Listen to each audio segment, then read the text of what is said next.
Amém. Graça e paz.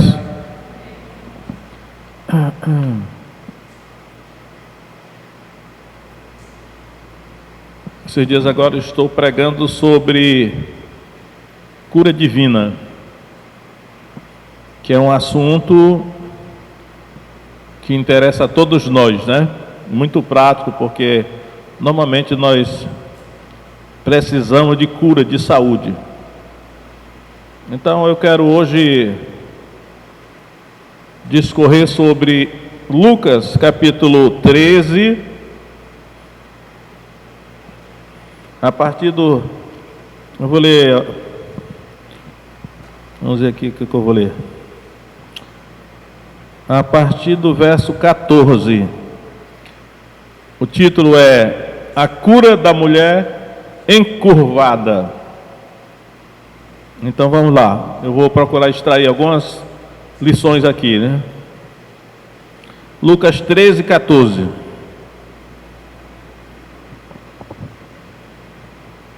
Então, tomando a palavra, o príncipe da sinagoga, indignado porque Jesus curava no sábado, disse à multidão: 6 dias há em que é mister trabalhar.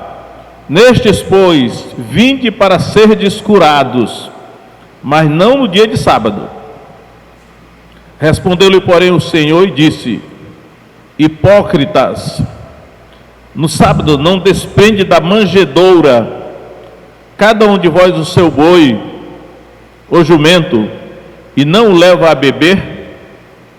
E não convinha soltar desta prisão no dia de sábado esta filha de Abraão, a qual há 18 anos Satanás tinha presa?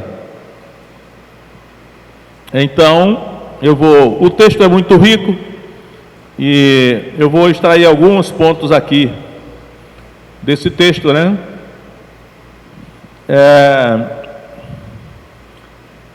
O primeiro ponto que eu quero enfatizar aqui é: a igreja é um lugar de cura. Porque normalmente quando nós vimos a igreja,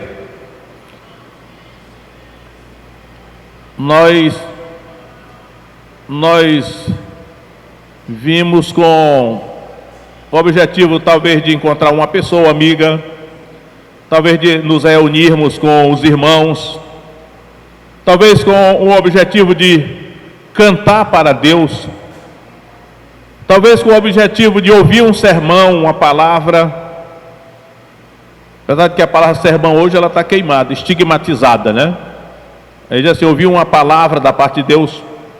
Mas eu quero enfatizar hoje que é lícito, é legítimo vir à igreja para ser curado. Porque no Antigo Testamento, e até aqui no Novo, não havia hospitais, não havia posto de saúde.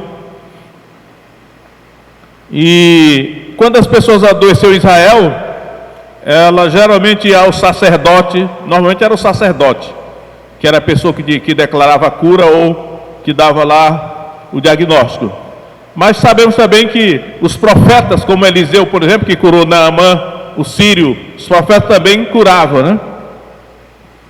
O certo é que não tinha hospital. Quando alguém adoecia, não tinha como pensar em ir para o hospital. E quando nós chegamos aqui no Novo Testamento, nós vamos encontrar aqui uma sinagoga, que está aqui a sinagoga. A sinagoga é como uma igreja aqui, né? A nossa igreja é uma sinagoga cristã. As sinagogas dos judeus eram sinagogas judaicas, mas é o mesmo estilo, o mesmo modelo, as mesmas práticas, né? Era uma sinagoga. E aí esse líder da sinagoga, o príncipe da sinagoga que está falando aqui, quando ele viu que Jesus havia curado essa mulher encurvada, e hoje eu não quero falar muito sobre essa doença da mulher, né? Mas quando ele viu que Jesus curara a mulher no sábado, então ele disse, ele repreendeu, na verdade, a multidão, né? 6 dias há em que é mister trabalhar. Por que ele disse isso? Porque ele sabia que na lei de Moisés, diz lá, a lei dizia 6 dias trabalharás. Tanto Êxodo como Deuteronômio dizem isso, né? 6 dias trabalharás. Mas o sábado, né, é o dia do descanso e tal. Então,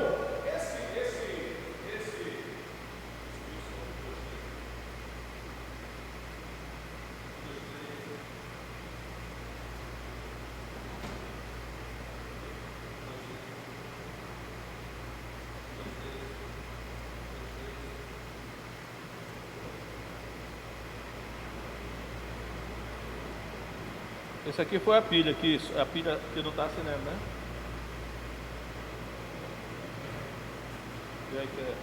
Esse aí não está acendendo, eu acho que a pilha ficou aí. Esse aqui está acendendo, agora está. Esse aqui está aceso aqui. Então, o líder da sinagoga, os líderes da sinagoga, geralmente eram fariseus, que geralmente eram sacerdotes e levitas. Então, os judeus sabiam que o sacerdote tinha essa função também terapêutica, né? E aí, o líder da sinagoga, vendo que Jesus curara no sábado, ele repreende a multidão, dizendo: 6 dias há em que é mister trabalhar. Está enfatizando aqui os 6 dias para trabalhar. Nestes, pois, vinde para serdes curados, mas não no dia de sábado. Então, você vê que os líderes da sinagoga, este aqui que era o líder, ele não vê nenhum problema que as pessoas fossem à sinagoga para serem curadas. Então vocês podem vir durante os 6 dias que é necessário trabalhar, vocês podem vir para serem curados.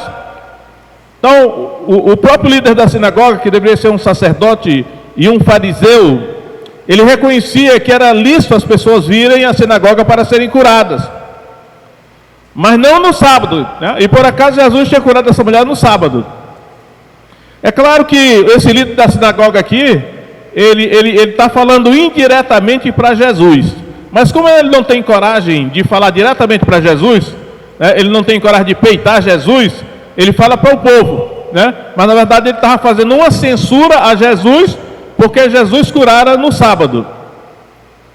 Mas aí Jesus já não foi assim tão diplomata como o líder da sinagoga, né? E Jesus não tinha meios termos, então ele falou, foi diretamente, ainda chamou de hipócritas. Ele falou hipócritas, e falou no plural, hipócritas, porque ele estava se referindo não somente ao líder da sinagoga, mas de maneira geral os fariseus, os sacerdotes, o líder de Israel, que tinham a mesma postura de idealizar o sábado, né, como um dia sagrado, e na verdade era, mas eles deturparam o entendimento deles sobre o sábado.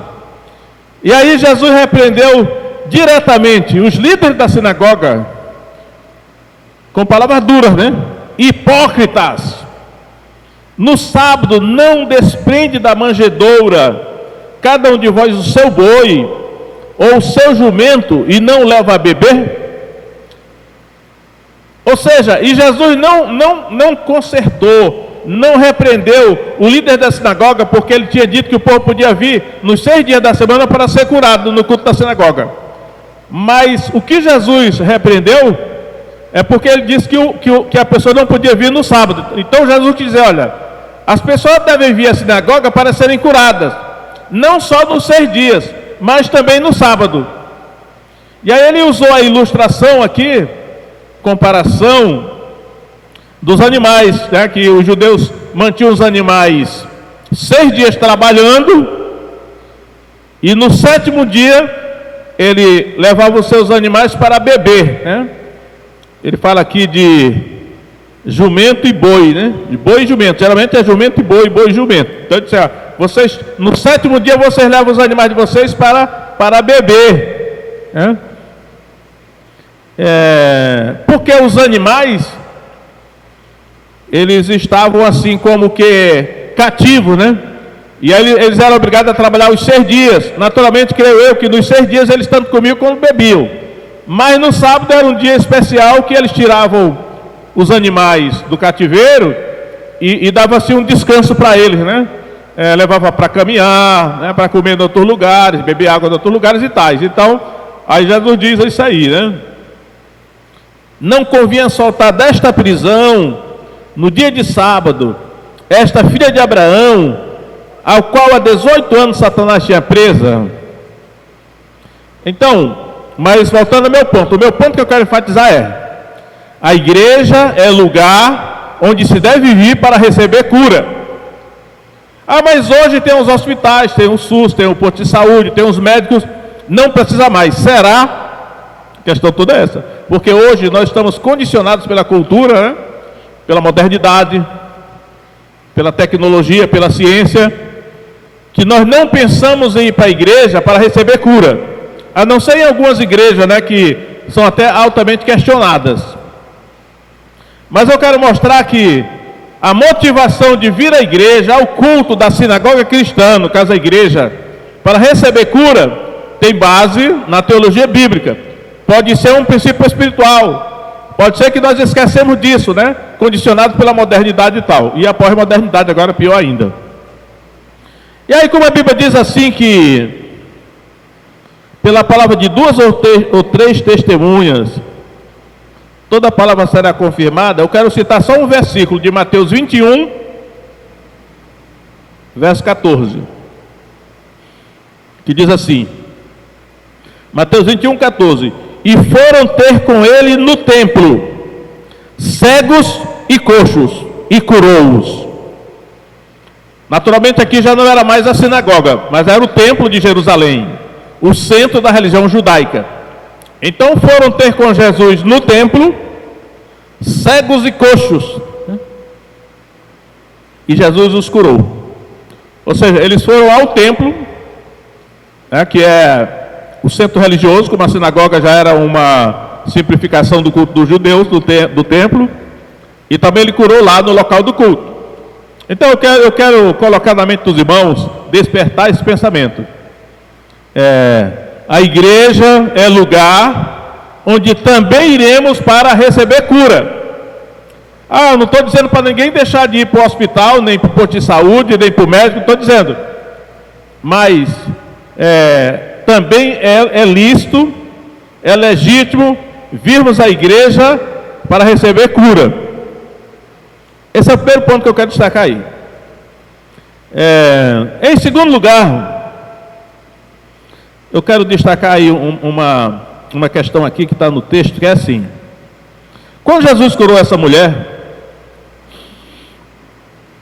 e está registrado aqui, verso 13, olha, Lucas 13, 13: e pôs as mãos sobre ela, e logo se endireitou, e glorificava a Deus. Então eu quero chamar a atenção aqui nossa para esse fato, né? Ela glorificava a Deus. E eu andei examinando e percebi que essa palavra glorificar a Deus é muito importante. Aliás, teve até uma das músicas que nós cantamos aí, parece que foi a primeira, que se encaixa exatamente dentro dessa teologia aqui, olha. Glorificar a Deus. Quando a mulher viu que Jesus a curou, colocando as mãos sobre ela, ela glorificava a Deus. Eu quero mostrar para os irmãos que esse negócio de glorificar a Deus é uma coisa muito séria e muito importante.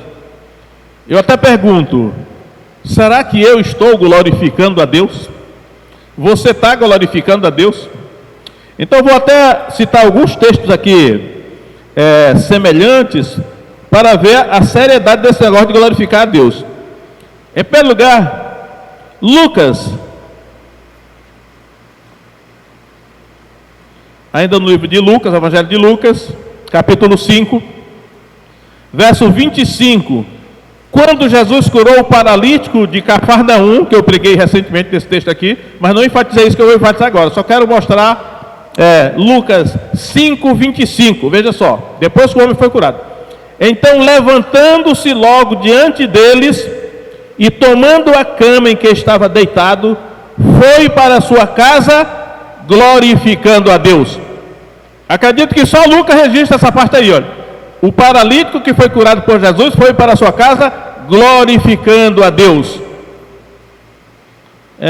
E aí o verso seguinte, verso 26: E todos ficaram maravilhados, glorificaram a Deus e ficaram cheios de temor, dizendo: hoje vimos prodígio. Então percebi que esse texto de Lucas aqui, só ele diz isso, tanto o paralítico que foi curado foi para casa glorificando a Deus, como a multidão que estava em derredor também glorificaram a Deus. Então, esse negócio de glorificar a Deus é um princípio espiritual que muitas vezes pode ser esquecido, né? Mas eu estou procurando aqui enfatizar, ressuscitar esse princípio, porque nós precisamos glorificar a Deus. Antes de prosseguir, eu quero até dizer para os irmãos, o que significa glorificar a Deus? Temos que entender o que significa glorificar. Glorificar em português mesmo, não vou nem apelar para os originais. Glorificar é você exaltar, é você dar crédito, é você até louvar, né? A palavra louvar é uma palavra específica, mas o louvar está contido dentro do glorificar. Exaltar alguém, dar crédito a alguém, né? Você elogiar alguém, você falar bem de tal pessoa, você está glorificando. É tipo assim, aquela pessoa gosta de ficar se gloriando, né? Se gabando, ou seja, exaltando a si mesmo. Mas a Bíblia está dizendo que para nós, nós sermos abençoados, para nós nos darmos bem na vida, nós precisamos glorificar a Deus. Aí eu fiquei pensando, rapaz, glorificar a Deus, como é? A Bíblia só diz glorificar a Deus, mas me dá um exemplo como é que se glorifica a Deus. Glória a Deus, né? Deus é tremendo, Deus é maravilhoso, porque maravilhoso o Salmo 136 diz assim: louvai a Jeová, ao único que faz maravilhas. Maravilha é milagre, que causa admiração e espanto em quem vê. Então, esse Deus é um Deus tremendo. É por isso que o poeta lá, que escreveu a letra daquele hino, foi o primeiro que nós cantamos. Eu percebi, eu não combinei nada, nem sabia da letra, mas eu percebi que ele escreveu aquela letra glorificando a Deus, exaltando Deus, dando crédito a Deus. Deus é tremendo, Deus é maravilhoso. Esse Deus é um Deus, eu até pensei assim, lindo dizer assim, Deus é fera, o nosso Deus é fera. É uma gíria, né? Mas é uma forma de glorificação. Isso é um princípio espiritual. Eu até preciso rever os meus conceitos para saber se eu ando glorificando a Deus, né? E aí, essas duas pessoas aí, elas glorificaram a Deus.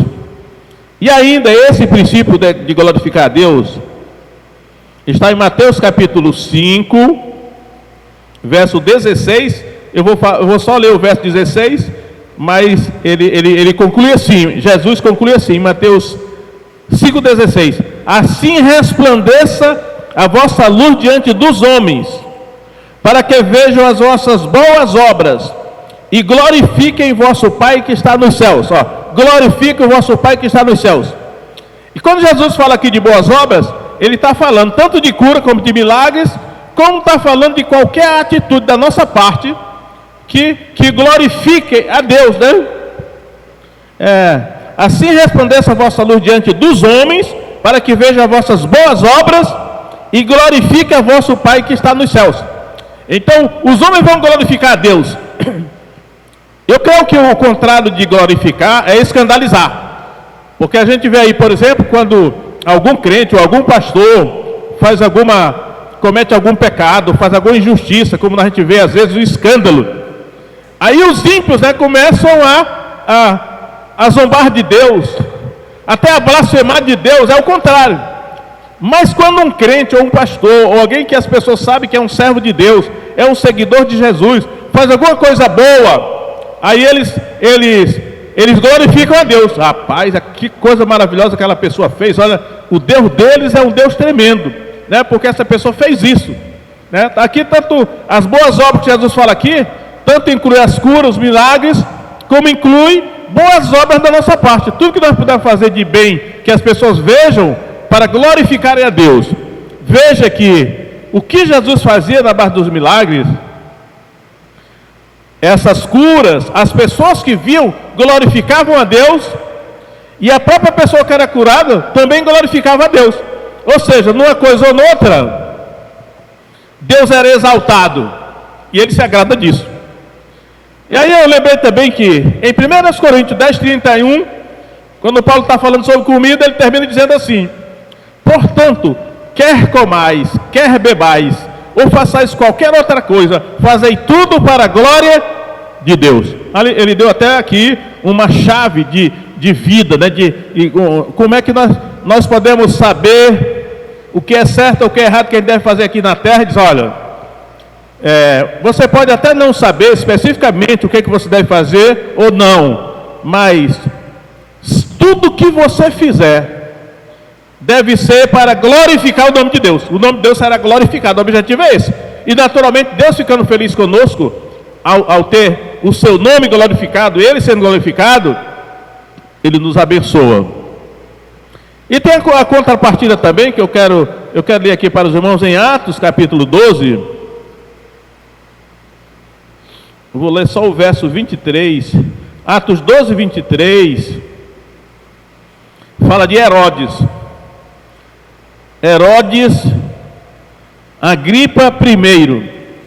Esse Herodes que decapitou Tiago, irmão de João. Atos 12, 23. E no mesmo instante feriu o anjo do Senhor, porque não deu glória a Deus, e comido de bichos expirou. Naturalmente esse Herodes aqui, ele havia discursado diante daquelas pessoas, e aí as pessoas disseram: olha, a voz de um Deus, não voz de homem, que exaltando, né? Por isso que há um princípio também, quando os homens, Jesus disse, tudo aquilo que perante os homens é exaltado, perante Deus é abominação. Então não podemos roubar a glória de Deus. Quando eu estou vendo uma pessoa falando, ou cantando, ou agindo, eu fico observando. Se essa pessoa está querendo chamar a glória para ela, ou se ela está querendo levar a glória para Deus. Nós temos que nos vigiar disso, porque Deus não aceita que nós roubemos a glória dele. Ele quer ser exaltado, Ele quer ser reconhecido, Ele quer ser louvado. Temos que dar o crédito a Ele por tudo que acontece, até pelos talentos que Ele nos deu. Quando nós exercitamos os talentos que Deus nos deu, é para glorificar a Ele. Veja que esse Herodes aqui morreu, e morreu de maneira horrível, comido de vermes, ferido por um anjo, porque não deu glória a Deus. Porque quando aqueles homens disseram, e ele discursando, vestido com seus trajes reais, eles disseram: é a voz de Deus e não a voz de homem. Ele poderia, espera aí, irmãos, calma aí, eu não sou Deus não, eu sou menos ser humano, Deus é que deve ser glorificado. Ele teria escapado.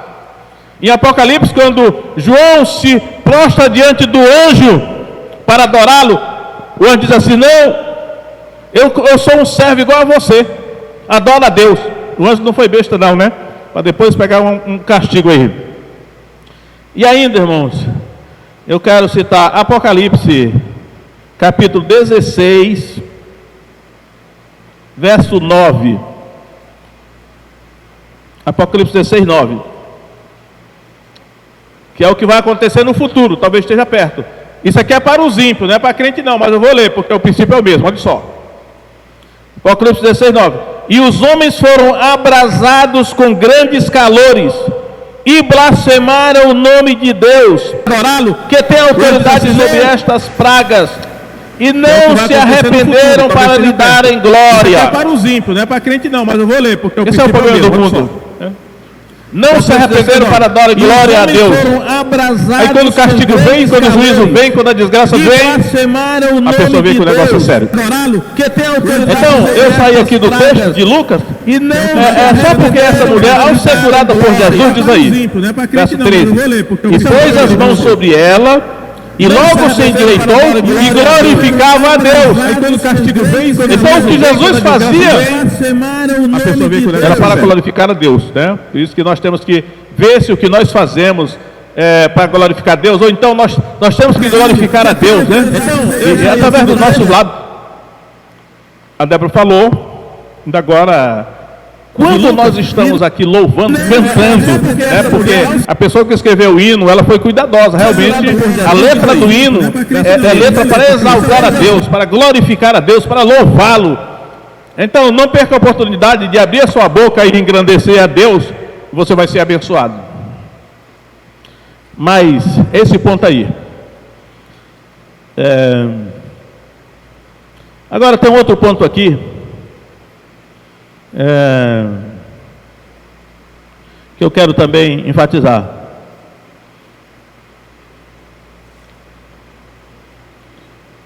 Está havendo um debate teológico hoje no Brasil em torno de uma discussão teológica. E eu estive observando que no meio desse debate teológico foi citado a questão da escravidão. Alguém disse assim: a Bíblia é um livro que praticamente legitima a escravidão. Então, não perca a Isso foi uma das coisas que foi dita. Está havendo um debate teológico. E aí eu quero falar um pouco sobre esse assunto nesse texto aqui. Observe. E eu estive observando que Jesus disse assim, quando ele curou a mulher. Foi citado a questão da escravidão. Alguém disse assim: e não convinha soltar desta prisão no dia de sábado esta filha de Abraão, legitima a qual há 18 anos Satanás tinha presa. Então, irmãos, esta mulher era judia, era filha de Abraão, e eu estive observando, era da igreja do Antigo Testamento, estava no culto da sinagoga, adorando a Deus, mas ela era escrava de Satanás. E não convinha soltar desta prisão. Ela era escrava de Satanás. Como é que Satanás escravizava essa mulher, apesar de que ela era crente? Através de um espírito de enfermidade. O texto diz, né? Uma mulher tinha um espírito de enfermidade. É o único lugar na Bíblia onde fala com essa clareza que existe um espírito de enfermidade. E eu estive observando. É da igreja do Antigo Testamento. Estava no espírito de enfermidade. Porque a gente pensa assim que a maior parte do Novo Testamento mostra que enfermidade é uma coisa. Escrava de Satanás. Possessão demoníaca, endemoniamento. Ela era escrava de Satanás. Espíritos imundos é outra coisa, mas aqui nesse caso as duas coisas se unem.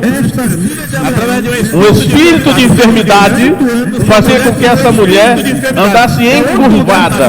Onde fala com essa clareza que Esse é um nome aqui, eu espírito de enfermidade. Nome aqui. E eu estive observando. É da igreja do Antigo Testamento. Estava no espírito de enfermidade. Porque a gente pensa assim que é um nome científico para essa doença que um comentarista fez, mas eu não me lembro onde eu anotei. Aí o que acontece? Essa mulher era escrava de Satanás. Mas aqui nesse caso as duas coisas se unem. Como é que Satanás escravizava essa mulher? Mandou sobre ela um espírito de enfermidade. E ela andava encurvada. E ela era crente. A pergunta é, será que tem algum crente aqui que está escravizado por Satanás? E aí Jesus curou a mulher. Não diz que ele expulsou o espírito, né? Mas diz que ele curou a mulher. Por isso essa ideia da cura, que é terapia. Terapeuo, curar. Foi aplicada aqui no caso a esse espírito de enfermidade. Aparentemente era uma doença física. Aparentemente havia uma lesão na sua coluna. Os ossos tinham se calcificado. E aí eu quero dizer o seguinte, ó. Essa mulher era escrava de Satanás. E Jesus veio e ele curou a mulher. Não convinha soltar desta prisão, uma prisão. Ela era escrava. E aí eu quero levar esse conceito para Mateus 11, 28. E é um texto paralelo. Em Mateus 11, 28, Jesus diz assim: vinde a mim todos vós que estáis cansados e oprimidos. Eu sei que tem algumas traduções que traduzem assim, cansados e sobrecarregados, mas hoje eu escolho a tradução oprimidos, que eu acho que está mais correta. Aí Jesus disse assim: todos vocês que estão cansados e oprimidos, vinde a mim todos vós que estáis cansados e oprimidos. O meu entendimento, o cansado é que essas pessoas que são escravas de Satanás, porque Satanás mantém as pessoas cativas através de doenças e através de espíritos imundos. E aí é natural que um escravo viva cansado. O escravo vive cansado porque o escravo ele é submetido a trabalho escravo, né? Trabalho esforçado. Então é natural que o escravo viva cansado. E essa mulher, por exemplo, que hoje eu não quero enfatizar muito isso, que eu já falei em outra pregação sobre isso, que o fato dela andar encurvada era exatamente o que revelava a condição de escravo, porque o escravo anda encurvado, né, se inclinando. Por isso que o militar é treinado para não se encurvar diante de ninguém, nem do seu superior. Então, lá em Levítico, eu não vou olhar agora, Levítico 26:13, Deus diz assim: que eu vos tirei do Egito para que vocês não fossem escravos dos egípcios, mas para que vocês andassem eretos, porque o livre anda ereto, o escravo anda encurvado. Mas em Mateus 11:28, Jesus diz assim: vinde a mim todos vós que estáis cansados e oprimidos, e eu vos aliviarei. Então, o que Jesus... Aí eu fiquei perguntando, peraí, Jesus disse que aliviará, por que ele não diz logo assim que ele resolveu o problema? Porque alívio não é uma solução, né? Alívio é só uma... Como é que é aquela palavrinha? Paliativo, né? É só um paliativo. Eu vou te dar esse remédio aqui, tu está com dor, eu vou te dar esse remédio aqui para aliviar a dor. Mas não resolve, porque ainda vai continuar sentindo uma dor menor, mas vai continuar sentindo dor. E Jesus disse: eu vos aliviarei. Quem é que ele aliviaria? Ele disse: os oprimidos. Aí eu quero colocar aqui. Olha, ele aliviaria os oprimidos. Oprimidos por quem? Por Satanás. Porque Satanás é o patrão, Satanás é o senhor dos escravos. E ele é um senhor mau, é um patrão mau, que não dá descanso, obriga a trabalhar direto, e a pessoa vive cansada. Aí Jesus disse assim: venham a mim, que vocês que estão oprimidos, eu aliviarei. Mas antes assim: tomai sobre vós o meu jugo e aprendei de mim, que sou manso e humilde de coração, e encontrareis descanso para as vossas almas. Quem é que ele dá descanso aqui? Vinde a mim, que todos vós que estáis cansados. Aquele que está cansado da escravidão, ele disse: eu vou dar descanso para você. Mas não é descanso para o corpo, ele diz descanso para a alma. Aqui está uma chave de interpretação para a guarda do sábado, né? Se for ler em Deuteronômio e em Êxodo, um dos objetivos do sábado principal era fazer com que as pessoas que estivessem debaixo de jugo, os escravos e os animais, descansassem um dia, para não ser obrigado a trabalhar direto, né? Então Jesus disse: olha, eu vou dar descanso para vossas almas. Você que está cansado. Ele não fala do corpo, fala da alma. E aí, irmãos, esse jugo que Satanás coloca é doença, sofrimento. Eu não gosto de ficar, sofrimento e doença são duas coisas diferentes na Bíblia. Agora, aí ele diz assim: e eu aliviarei os que estão oprimidos. Eu selecionei alguns textos, mas não vou olhar porque o meu tempo já está praticamente esgotado. Mas eu quero dizer aos irmãos a seguinte ideia, olha só. Por que Jesus só aliviaria a questão da escravidão de Satanás? Eu esbocei a seguinte coisa, olha. Tem um filme aí, que é o Planeta dos Macacos. Acho que são vários filmes, né? Tem o antigo Planeta dos Macacos. Aí chega lá um local onde os macacos é que mandam, os humanos que são escravizados. E eu quero dizer para vocês que o planeta Terra é o planeta dos escravos. Essa que é a questão da ótica bíblica, eu entendi. Por quê? Porque Jesus, sabe por que Jesus disse que eu vos darei alívio? Porque assim, olha, se você vier a mim, né, você que é escravo de Satanás, eu não vou lhe libertar não, mas eu vou aliviar o seu jugo e o seu fardo. Tomai sobre vós o meu jugo. Ou seja, você vai continuar sendo escravo. Porque a nossa geração, a nossa mentalidade atual, moderna, ela vê a escravidão pela ótica da escravidão negra, que foi cruel, desumana. É triste, né? Recentemente eu li um livro do Laurentino Gomes chamado Escravidão. É o primeiro livro de uma trilogia, eu estou aguardando os outros 2. Mas não é todo mundo que tem coragem de ler aquilo, porque é muito sofrimento, é muita desumanidade, é muita tortura, é uma coisa muito desumana. Nós vemos a escravidão por essa ótica, mas no passado mais remoto, a escravidão não era vista dessa maneira, porque a diferença que a Bíblia está colocando aqui é o seguinte, e aí eu estou falando aqui de escravidão espiritual. O ser humano sempre será escravo, é isso que ele está dizendo.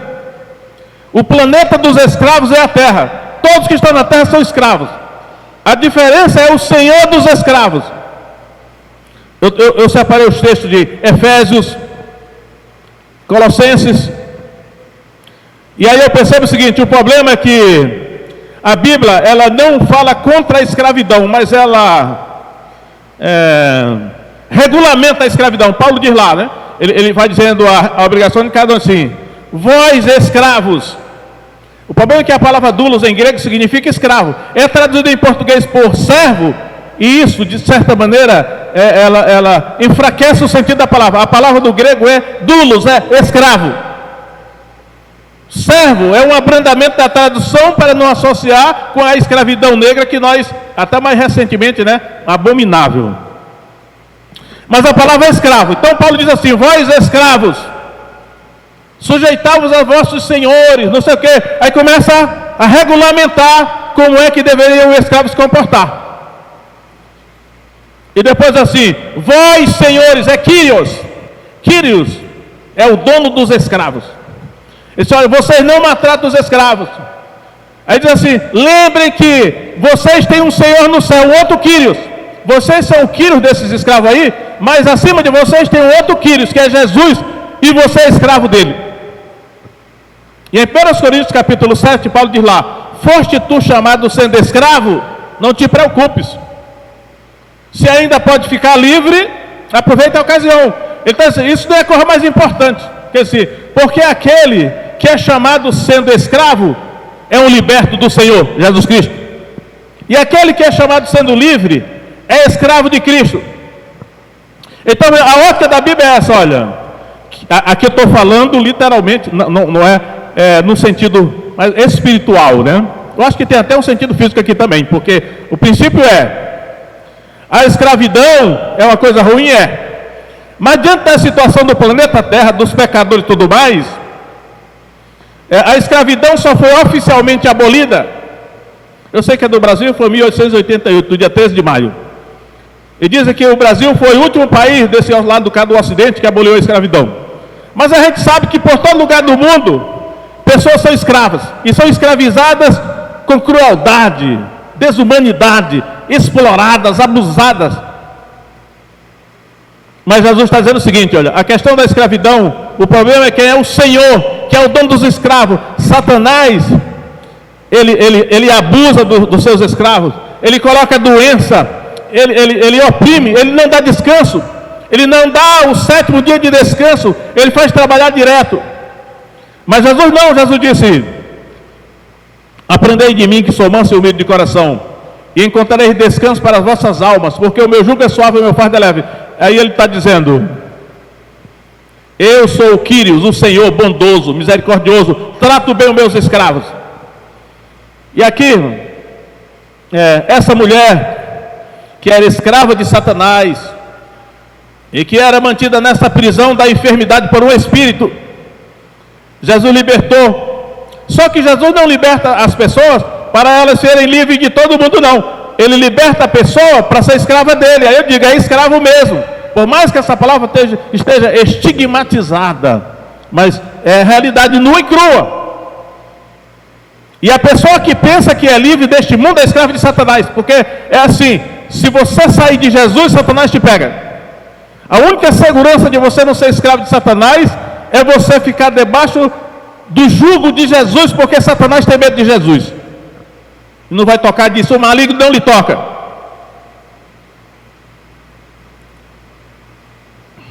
Então, a propósito dessa questão aí, né, da autoridade da Bíblia, eu coloco essa minha opinião.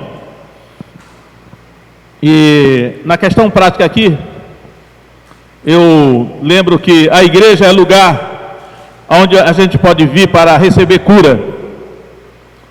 Não estou usando de fanatismo, nem dizendo para você deixar de tomar remédio, nem dizendo para ir ao hospital, nem deixando de ir ao médico, mas pelo menos tem também essa opção, que da igreja também você pode receber cura, porque aquela mulher recebeu cura na igreja. Ela não foi lá nem pensando nisso, mas Jesus a curou lá. Aqueles cegos e coxos que foram ao templo, Jesus curou lá. Então eu quero orar agora por você. Ficar em pé.